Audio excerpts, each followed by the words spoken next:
Bem, agora nós estamos aqui na terceira parte, o vídeo número 3 do comentário da lição de número 7 da revista da editora Betel, a lição de número 7 do terceiro trimestre de 2016.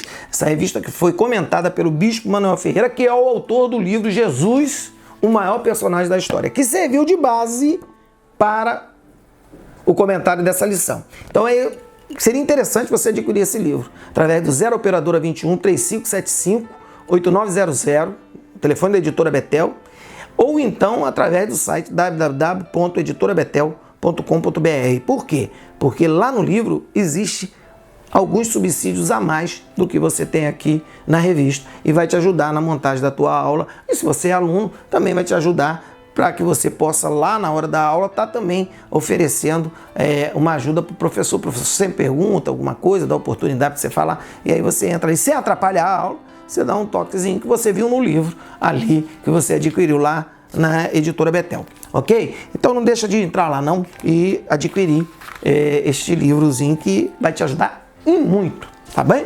Então vamos lá, tópico 3 da lição de número 7, a respeito do perdão e do jejum.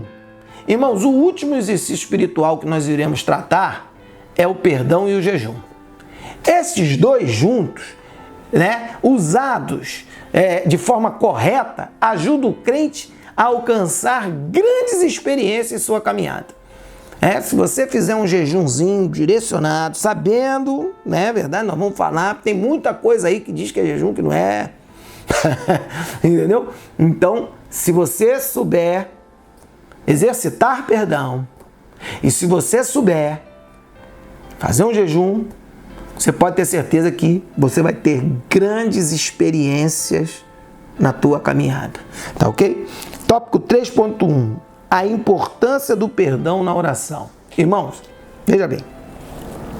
O pecado, a maior obra do pecado na vida do homem é afastar o homem de Deus. E a aproximação, para você se reaproximar, só através da pessoa de Jesus Cristo. Tendo os seus pecados perdoados pela morte de Cristo, e crendo na sua ressurreição, para que você possa ter garantido a sua salvação e com isso retomar a sua comunhão com Deus. Então, meu irmão, é importante que para isso o homem peça perdão. Porque se ele não pedir perdão dos seus pecados, como é que ele vai se aproximar de Deus em Cristo Jesus? Então, a maneira correta deste perdão, ele ser alcançado, é através do quê? Da oração.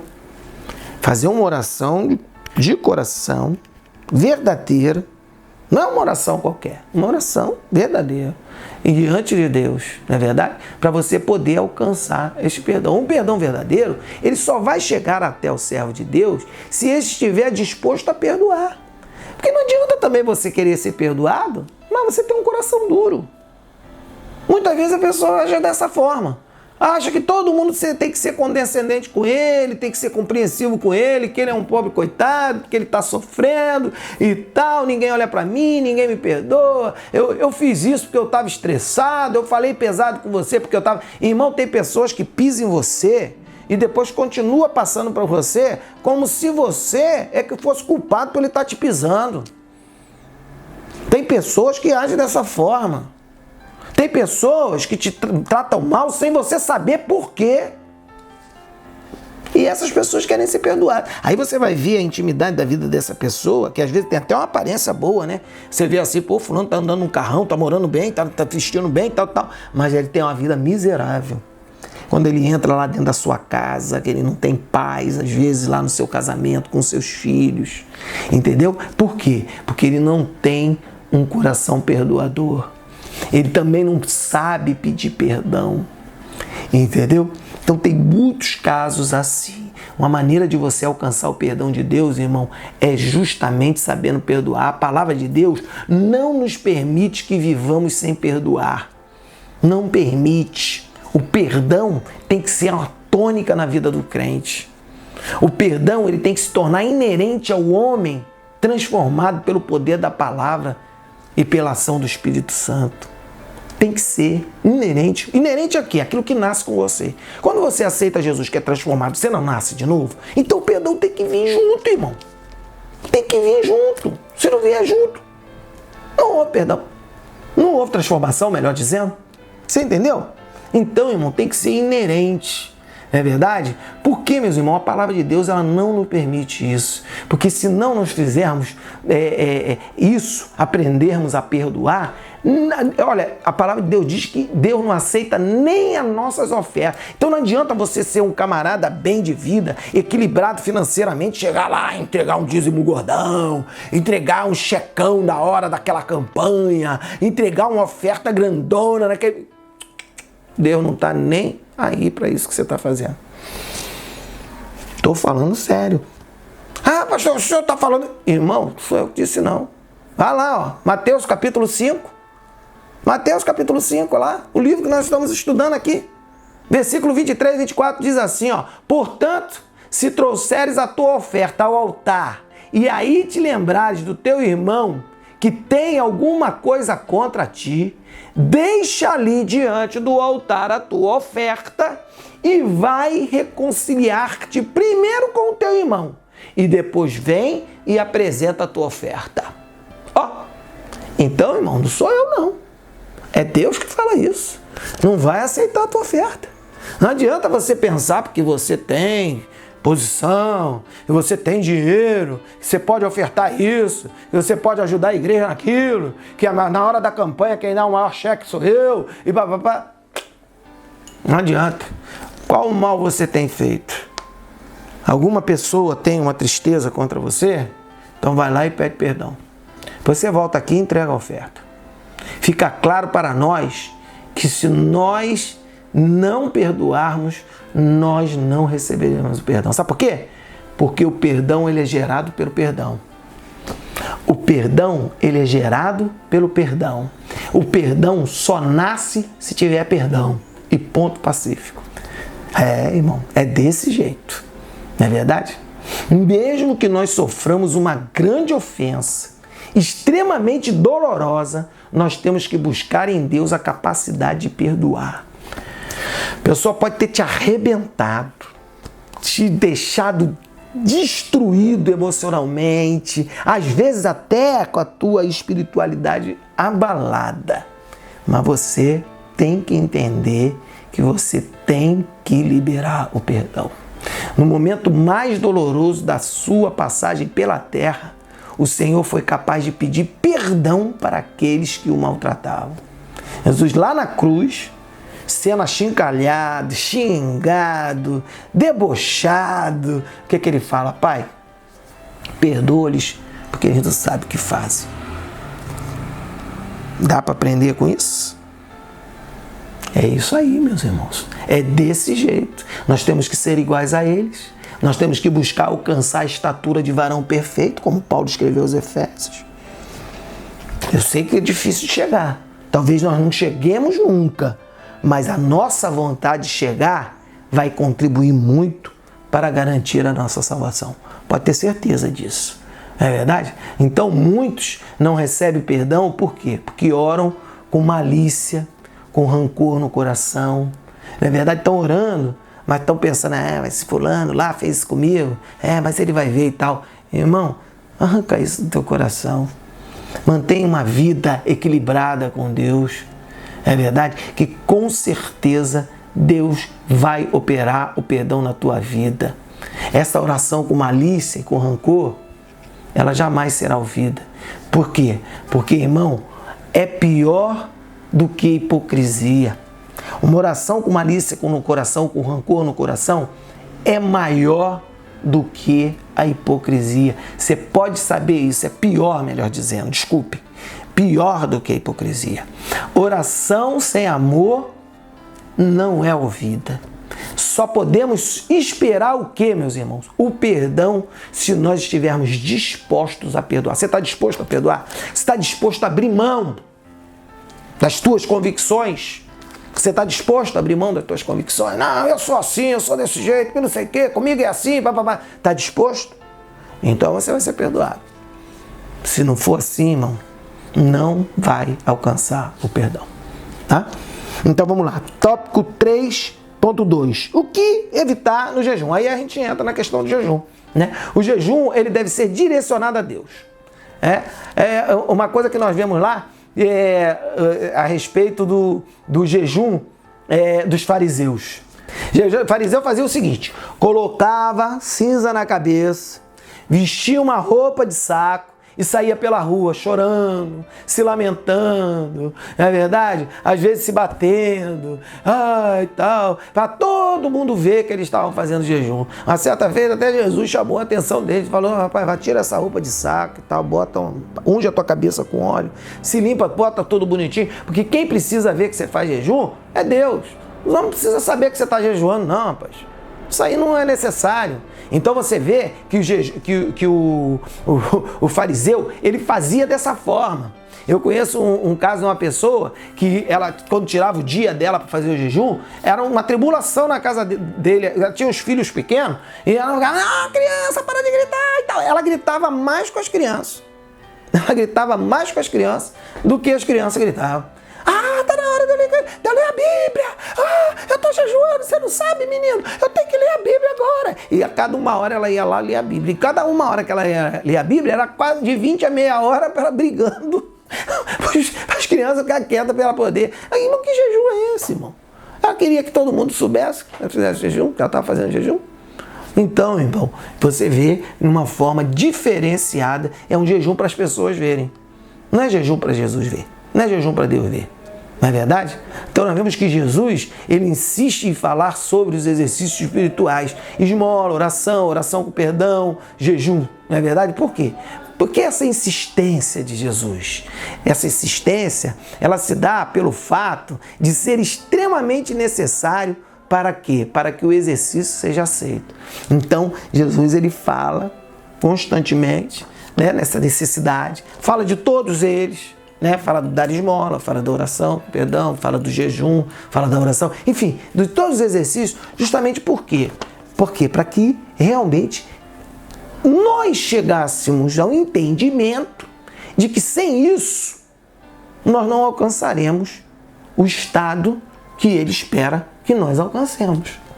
É isso.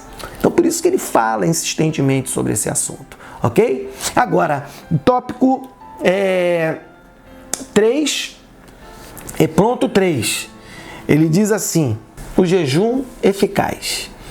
Irmãos, uma coisa muito importante que nós devemos saber, que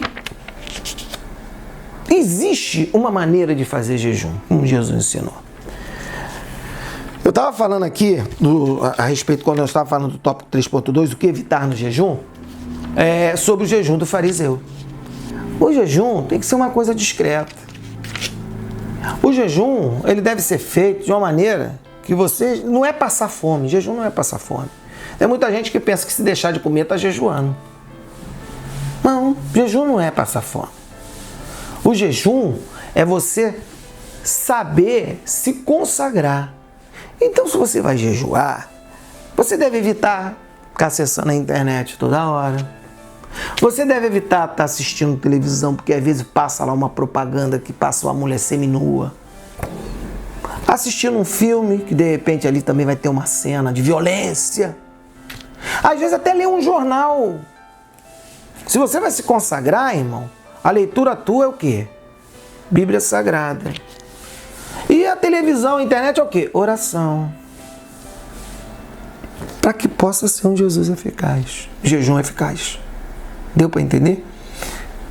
Você tem que evitar assistir TV, você tem que evitar ler jornais e revistas, você tem que evitar. Não tem jeito. É um momento de consagração. Aonde é que está a tua consagração se você estiver enfiado no meio desse troço todo aí? Entendeu? Agora não precisa todo mundo ficar sabendo, não. Fica quieto. E eu vou dar uma dica para os irmãos, tá? Existe aí uma brincadeira que diz que crente come a beça, né? O pessoal brinca até assim em festa, né? Olha, crente não bebe, mas que crente come. É verdade? A gente sabe. Então, irmão, se o irmãozinho chegar na tua casa de manhã ou num dia qualquer e você fala: ô, irmão, tudo bem? Como é que tá? Pô, irmão, aceita um cafezinho? o irmão fala assim, não, obrigado, irmão, tô bem e tal. Aí depois você, irmão, aceita outro café? Não quer tomar um cafezinho? Irmão, se o irmão falou para você 2 vezes que não aceita, não pergunta mais. Ele está no propósito. Porque senão você vai ter que fazer ele revelar para você. Ele está no propósito. É isso. Então fica aqui uma dica para você. Você perguntou uma vez, perguntou 2 vezes? Não pergunta mais. Porque certamente aquele irmão está no propósito. Porque se ele não tivesse no propósito, já automaticamente, ô irmão, o cafezinho vai bem. Ah, beleza. E ainda fala assim, não tem um biscoitinho aí não para acompanhar? É desse jeito, meu querido. É assim que funciona. Então, meu irmão, se você falou uma vez, ele negou. Falou 2 vezes, ele negou, irmão, deixa o irmão se consagrar. Não precisa. Mas isso também não quer dizer que se você falar, entendeu? Você vai perder o teu jejum. Ah, então, pastor, se eu falar que eu estou jejuando, eu perdi o jejum. Não, também não é assim. O que não pode é você transformar isso numa peça teatral, como fazia o fariseu. Entendeu? Como fazia aquele testemunho que eu contei daquela pessoa que ficava anunciando para todo mundo que estava jejuando. Entendeu? É isso que você não pode fazer. Mas se por uma pessoa insistente, né, ficar, toma, come, bebe água, não sei o que, você fala, irmão, estou no propósito. Pronto, só isso é o suficiente. Irmão, estou num propósito de consagração. Pronto, acabou. Assim, serenamente. Entendeu? Então fica aqui uma dica para quem está jejuando e para quem está recebendo a visita daquele que está jejuando. Tá ok? Então é isso aí, meus irmãos. Olha só. O jejum, ele é ensinado frequentemente na Bíblia. Então é uma prática frequente no Antigo Testamento e também no Novo Testamento também. Não é uma coisa só do Antigo Testamento. Porque tem muita gente que gosta de separar a Bíblia, né? Ah, não, essa coisa do Antigo Testamento, a Bíblia não é mais da graça. Nós estamos na dispensação da graça. Irmão, a Bíblia é uma só, do Gênesis ao Apocalipse. Ela desde o início fala da vinda do Filho de Deus, fala a respeito da salvação através de Jesus Cristo, até o final lá no Apocalipse. Entendeu? Então a mensagem da Bíblia, como um todo, nos 66 livros do cânon sagrado, entendeu? É uma só, salvação através do Filho de Deus. Esta é a mensagem bíblica. Então a gente não pode separar o Antigo Testamento do Novo Testamento. Não tem como isso. Então nós vemos que lá no Antigo Testamento, nós vemos que Davi, ele jejuou pelo seu filho que estava à beira da morte. Você pode ver esse texto lá no 2º livro de Samuel, no capítulo de número 12, versículo 16, diz assim, buscou Davi a Deus pela criança e jejuou Davi. Entrou e passou a noite prostrado sobre a terra. Então jejum ali por uma bênção, uma cura, enfim. Outra coisa que eu esqueci de falar sobre jejum. As pessoas falam assim, eu vou fazer um jejum por fulano. Não existe esse negócio de fazer um jejum por fulano. Ninguém pode se consagrar por ninguém. Ninguém pode salvar ninguém. Eu não posso aceitar Jesus pelo meu filho. Eu tenho que aceitar ele. Então quando eu vou fazer um jejum, eu vou fazer um jejum para consagrar a minha vida, para orar pelo meu filho. Não é pelo meu filho. Talvez muitas pessoas falem assim por falta de conhecimento. Não é nem proposital. Falam assim por falta de conhecimento. Então, aprenda isso. Ninguém pode jejuar pelo outro. Eu estou jejuando pelo fulano. Eu estou jejuando pela causa de Bertrand. Você não pode jejuar por ninguém. E nem pela causa de ninguém. Você jejua para consagrar a tua vida. É como se você estivesse se ataviando, né? Se embelezando para falar com Deus. Do ponto de vista espiritual. Tá? Aí você se consagra, aí você vai lá, dobra o teu joelho, ou de pé, ou sentado, da forma que você puder, entrega o seu jejum e fala com Deus. Senhor, eu queria lhe pedir especialmente por tal e tal. Defina e confia, como nós falamos no vídeo passado a respeito da oração. Né? Defina para Deus por que você se preparou, se consagrou naquele dia especial para falar com Ele. Tá ok? Então é assim. Não existe esse negócio de jejuar por fulano, jejuar pela vida de Beltrano. Não existe isso, irmão. Existe você jejuar pela tua vida, para consagrar a tua vida. Tá ok? Então vamos lá. Outro texto. Daniel, ele usava o jejum para quando, sempre que ele precisava pedir uma orientação especial a Deus. Olha só o que eu estou falando aqui. Vai fazer alguma coisa? Vai fazer um concurso, tem vontade de mudar de emprego, mudar de casa, trocar de bairro, trocar de igreja. Que coisa interessante essa, hein? Trocar de igreja, de ministério. Pense bem nisso. Faz o jejum, se consagra. Vai pedir uma orientação especial de Deus para tomar uma decisão, dar um passo? Faça isso. Faça um jejum, se consagra a Deus. Abre mão daquilo que tu gosta, da internet, do jornal, da TV. Dedique momentos de oração especial. Abra mão daquelas comidas que você gosta. Entendeu?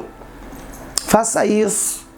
E aí você vai orar. Olha só o que diz o texto lá no livro de Daniel, capítulo 10, versículo 3. Alimento desejável não comi, nem carne nem vinho entraram na minha boca, nem me ungi com unguento, até que se cumpriram as 3 semanas. Então Daniel, antes de apresentar a Deus um pedido especial, ele costumava jejuar. E a igreja, né, agora já falando do jejum do Novo Testamento, ela estava em jejum quando separou Paulo e Barnabé para o campo missionário. Eles estavam num período de jejum, orando, se consagrando, para que Deus mostrasse para eles quem seriam os homens, não é verdade? Uma coisa muito interessante lá no Atos dos Apóstolos. E aí, eles então, olha aí, ó, Paulo e Barnabé têm agido como nós agimos, né? São homens cheios do Espírito, têm orado, têm jejuado, estão aqui conosco, tal. Esses homens aí verdadeiramente estão preparados para realizar a obra de Deus. O texto está lá em Atos dos Apóstolos, capítulo 13, no versículo 2 e 3, diz assim: e servindo eles ao Senhor e jejuando, disse o Espírito Santo: apartai-me, Barnabé e Saulo, para a obra que os tenho chamado. Então, jejuando e orando e pondo sobre ele as mãos, os despediram. Então tá aí. Então a igreja hoje, irmão, para saber o que fazer, como vai agir, tem que entrar num propósito de oração e jejum. Para que tudo dê certo, para que tudo realmente aconteça segundo a vontade de Deus e com a unção do Espírito Santo. Amém, meus irmãos? Glória a Deus. Estamos encerrando aqui o capítulo de número, ou melhor, o tópico de número 3 da lição de número 7 do terceiro trimestre de 2016. É verdade que está estudando sobre Mateus, uma visão panorâmica do Evangelho do Rei. Então é isso aí. Olha, você que está gostando do nosso vídeo, você que está gostando dos nossos comentários, curte o nosso vídeo, compartilhe o nosso vídeo, fala do nosso canal Evangelho Claro para os seus amigos, para os seus irmãos lá na igreja, não é verdade? E você pode estar ajudando a manter esses vídeos no ar, de comentário da revista, não no canal Evangelho Claro, mas de comentário da revista, acessando o site da Editora Betel e sendo um parceiro nosso. Se você adquirir produtos da Editora Betel, coloca uma mensagem lá no Facebook, na página da Editora Betel, procura lá e bota uma mensagem, ó, comentário tá 10, enfim e tal. E por quê? Porque a Editora Betel é a nossa parceira aqui no Evangelho Claro para o comentário das revistas de Escola Bíblica Dominical, ok? E aí você entrando no www.editorabetel.com.br, você pode estar adquirindo diversos produtos da Editora Betel e assim você vai estar também ajudando aqui o nosso canal, ok? É isso aí. Fique conosco aqui no Evangelho Claro, o Evangelho como Jesus nos ensinou. Tenha um dia de paz em Cristo.